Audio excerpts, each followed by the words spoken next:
My name is teacher Patrick, and I'm from Sweden, and I teach English writing. In today's lesson, we're going to discuss the short story 7th Grade by Gary Soto, and it talks about a boy who is currently starting 7th grade, and he finds himself in a peculiar situation in his language class. Before we do the reading, I want to introduce you to the vocabulary you will face while reading this story. Before we read, I want to introduce some vocabulary that you will face in the story. Sheepishly is an adjective, and it's used to describe a feeling of embarrassment and shame after you have done something. For example, she had a sheepish look on her face after she had failed to score high on a test, even though she studied for it. Or she was feeling sheepish after what had happened. The next set of vocabulary that you will face is scowl. And scowl is a verb to express anger specifically towards a person. You can say that she had a scowl on her face, or he shouted and scowled at him for being so inept. Now we'll focus on reading the text, and I have underlined the specific parts we will focus on in our reading. Great rose bushes of red bloomed on Victor's cheeks. A river of nervous sweat ran down his palms. He felt awful. Teresa sat a few desks away, no doubt thinking he was a fool. Without looking at Mr. Bueller, Victor mumbled, "Fancy au oui oui, G in this September?" Mr. Bueller asked Victor to repeat what he said. "Fancy au oui oui, G in September?" Victor repeated.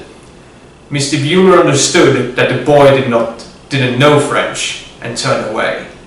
He walked to the blackboard and pointed to the words on the board with a steel-edged ruler. "Le bateau," he sang. "Le bateau," the students repeated. So what we then saw on the underlined part of the text is known as a literary device, and specifically imagery. Imagery refers to writing that invokes the reader's senses with descriptive word choice to create a more vivid and realistic recreation of the scene in the mind. And in this excerpt, it was great rose bushes of red bloomed on Victor's cheeks. A river of nervous sweat ran down his palms. It's used to emphasize how Victor was feeling in the given situation.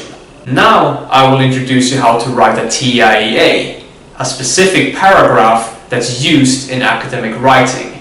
And the most important section of that paragraph is your topic.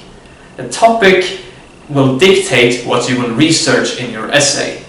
It will introduce your topic sentence, or thesis statement. Note that because this structure is used for academic writing, you should not use any personal pronouns while writing it.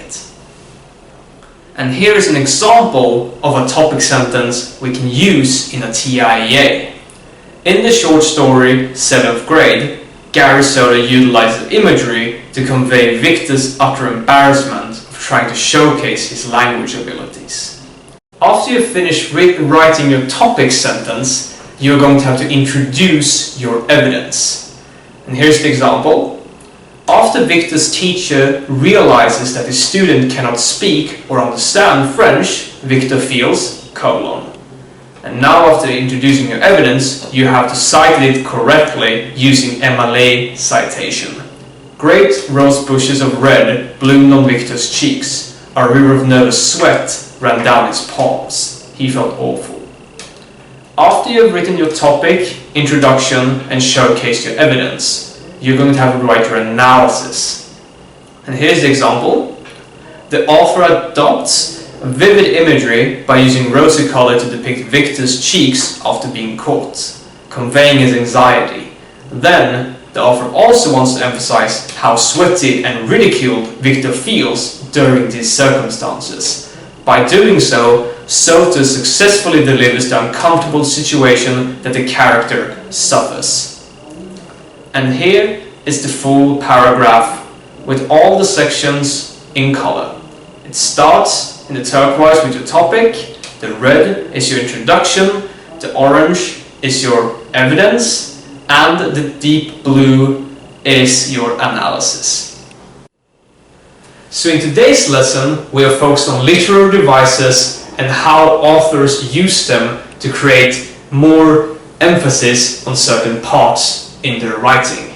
We have also learned how to properly write a TIA paragraph, and which will serve as a great entryway to your academic writing.